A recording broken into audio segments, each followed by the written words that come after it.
Trying to figure out what time it is. It is still morning. Good morning. I am also so honored to be here. Isn't it wonderful for all of us to be here together, lifting up our love for God and the essential connection between our love for God and our love for each other, at the heart of which is integral ecology and our commitment to care for every life from conception to natural death. Thank you for allowing me to be a part of this. With everything going on in our world and in our church, now more than ever, we need to lift up the Catholic community's amazing witness to the dignity of every life at every stage, in every condition, and in every place. I've been asked to talk about two dimensions of our commitment to caring for life. The first is how the church's work to serve refugees that I'm involved in now, and its broader work to address poverty around the world, are an essential expression of our convictions about the sacredness of every human being.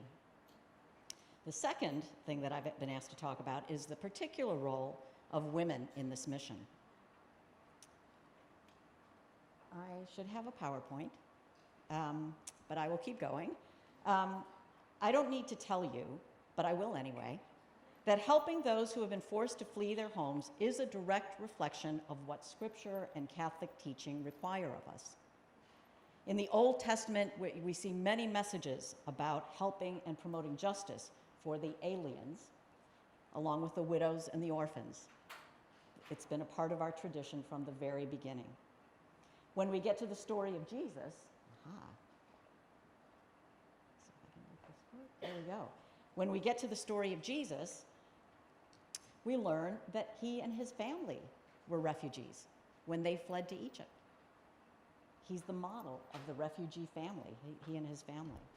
And of course, we have the direct message in the story of the Last Judgment in Matthew 25, which is such a powerful message because it's the most direct message that we have in Scripture about how our lives will be judged in the end. One of my colleagues used to always say that we know what's going to be on the final exam. The question we have to ask ourselves is, will we be able to pass? And part of the process of passing includes welcoming the stranger. That's what Christ tells us. When I was a stranger, you welcomed me. Not to mention caring for people in greatest need, whatsoever you did for these least brothers and sisters of mine. How can we not see people forced to flee their homes who have lost everything in that message and how it calls us to respond? Then we have papal teaching from Pius XII to John the 23rd to John Paul II, who taught very clearly about our obligations to care for migrants and refugees. This is in no way a new idea that Pope Francis just discovered. And our own bishops have been very outspoken about this. They've issued formal teaching documents, and they also have regularly spoken out about issues related to migrants and refugees through their permanent committee on migration at the USCCB. But of course, Pope Francis has consistently urged us to support refugees and migrants. It's one of his earliest and deepest passions. In fact, his first trip as Pope was to Lampedusa, an island off the southern coast of Italy, where thousands and thousands of immigrants and refugees from northern Africa and other areas had been arriving. There's a great story, which I think is true. I've heard it from a number of different places, so I think it's true, that right after he became Pope, Pope Francis told his staff, the people who work with him, that he wanted to go to Lampedusa to meet with the refugees. It was all over the news that people were arriving in boats and struggling there. And his staff said, well, no, Holy Father, it's too soon, and we don't have all the systems up, and you know, it's dangerous, and you know, we need to put a trip to Lampedusa off for a while. So then one day, one of his staff got a call from a leader or an official with one of the local airlines, who said, well, so is the Holy Father going to Lampedusa? And his staff said, well, no, we talked this over, and he's not going to go. He's going to put this off and all that.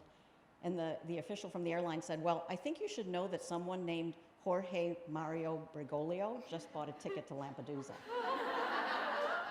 So you see how the Holy Father has been committed from the beginning to reaching out and demonstrating our love and our concern for displaced people, for migrants and refugees. So we know that caring for the stranger is central to our tradition, but I want to say a word about why it's so important right now for all of us in this room.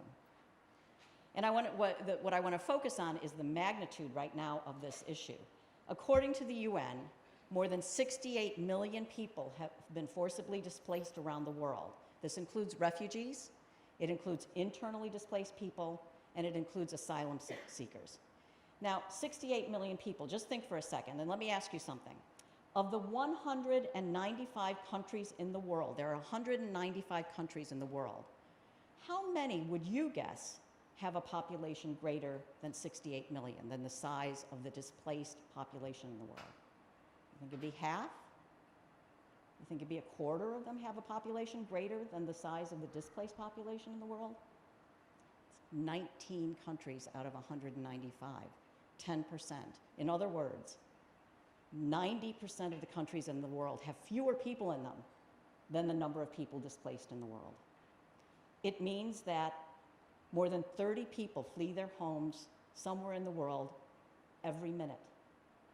So think of how long would it take to get the size, just a few minutes, to get the size of this crowd in displaced people around the world.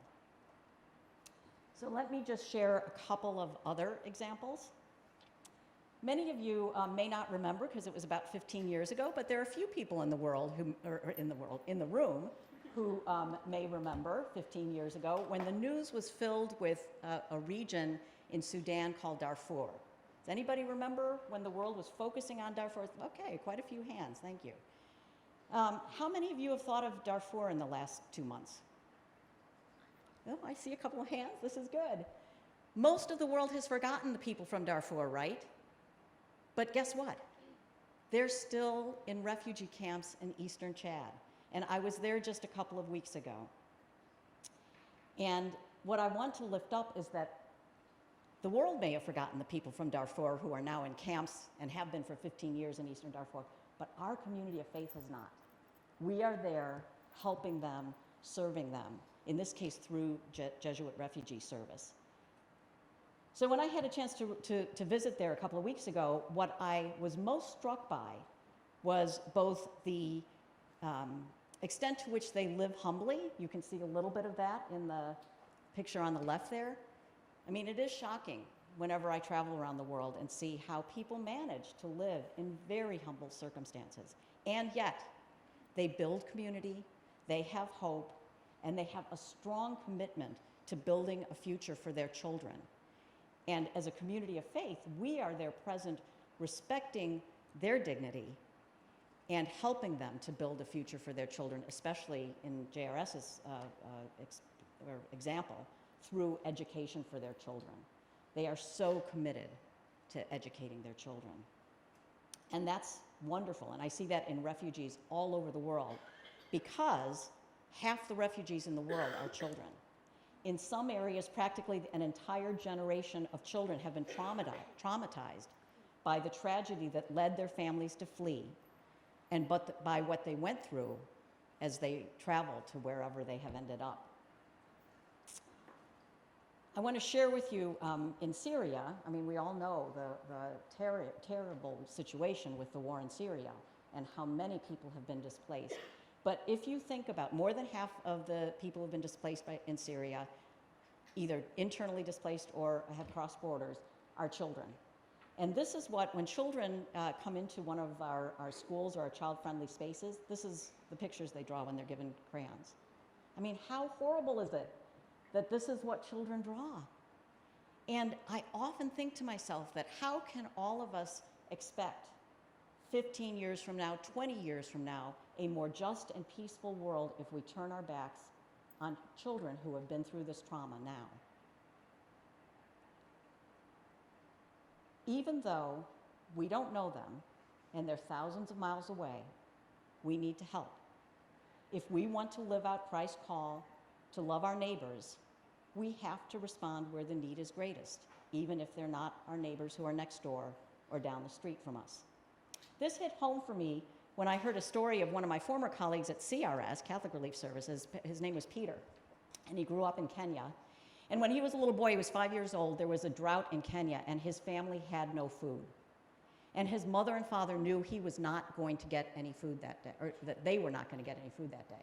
But they thought if they gave Peter a bowl and sent him next door, maybe the neighbor could help, and little 5-year-old Peter could at least get a little bit of food that day. And Peter came back with an empty bowl, and he said, "Mama, the neighbors don't have any food for their kids either."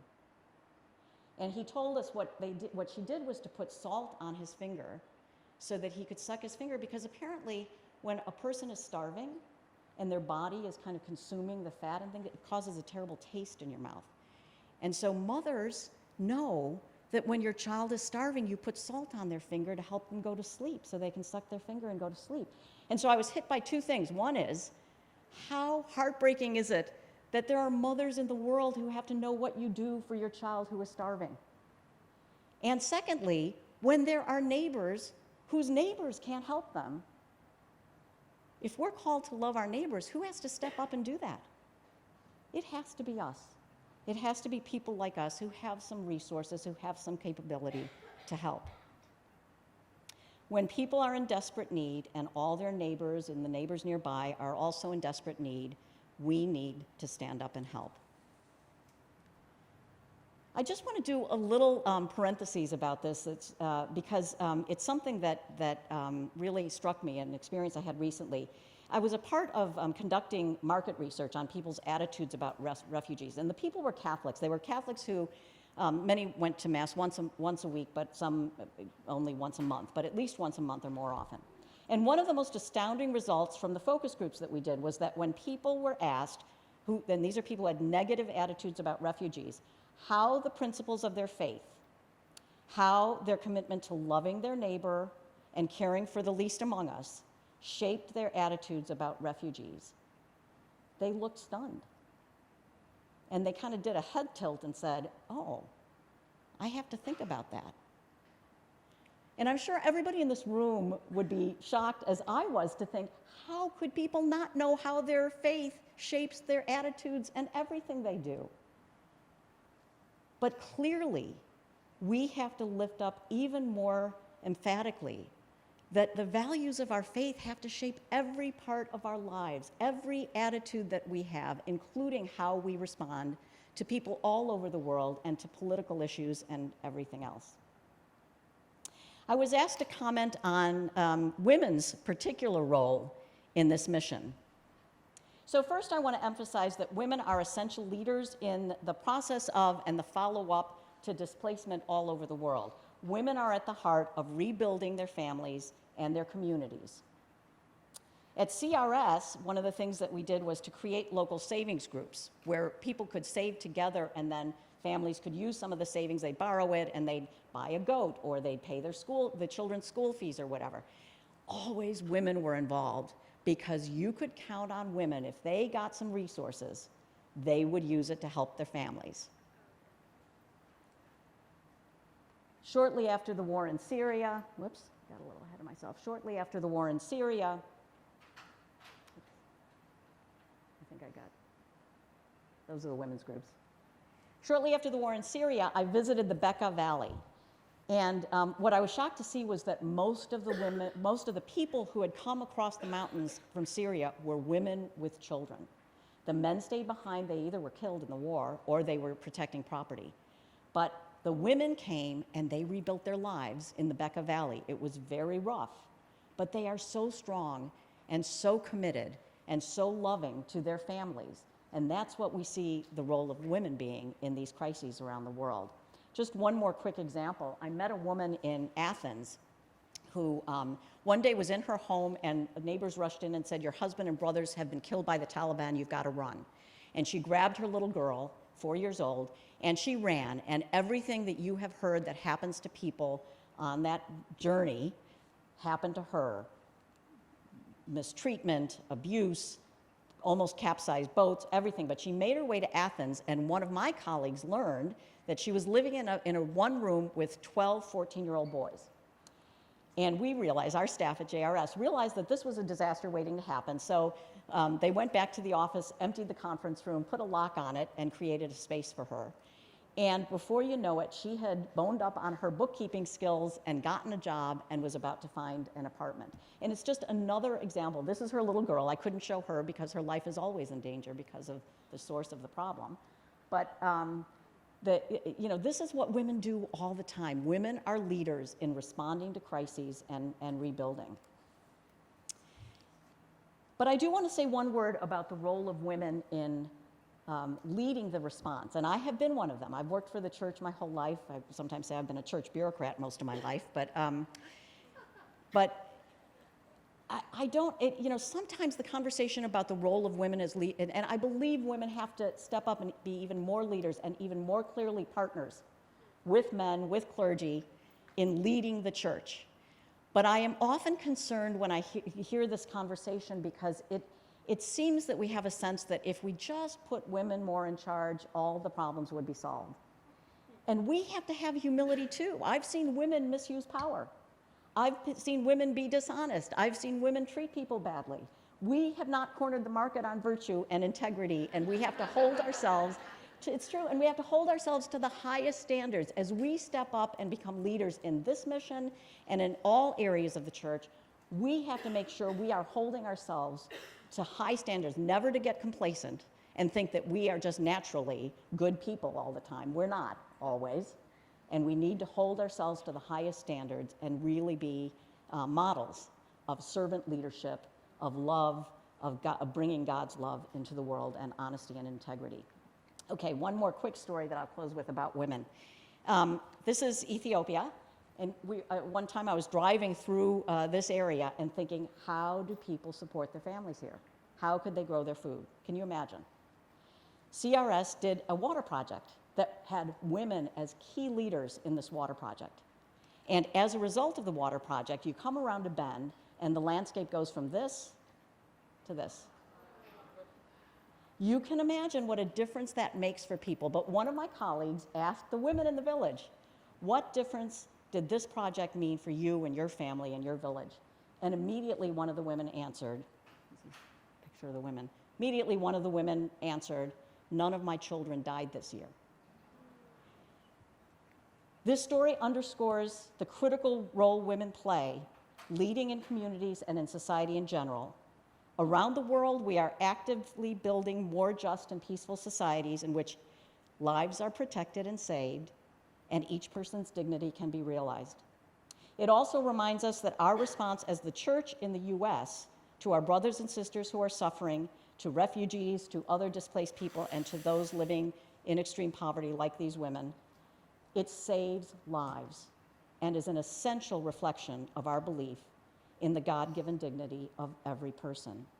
So I thank you for affirming that today, that this mission and the mission of caring for the poor is an essential reflection of our conviction about the God-given dignity of every person. And I thank you for your commitment to defending human life at every stage and in every condition and in every place. Thank you.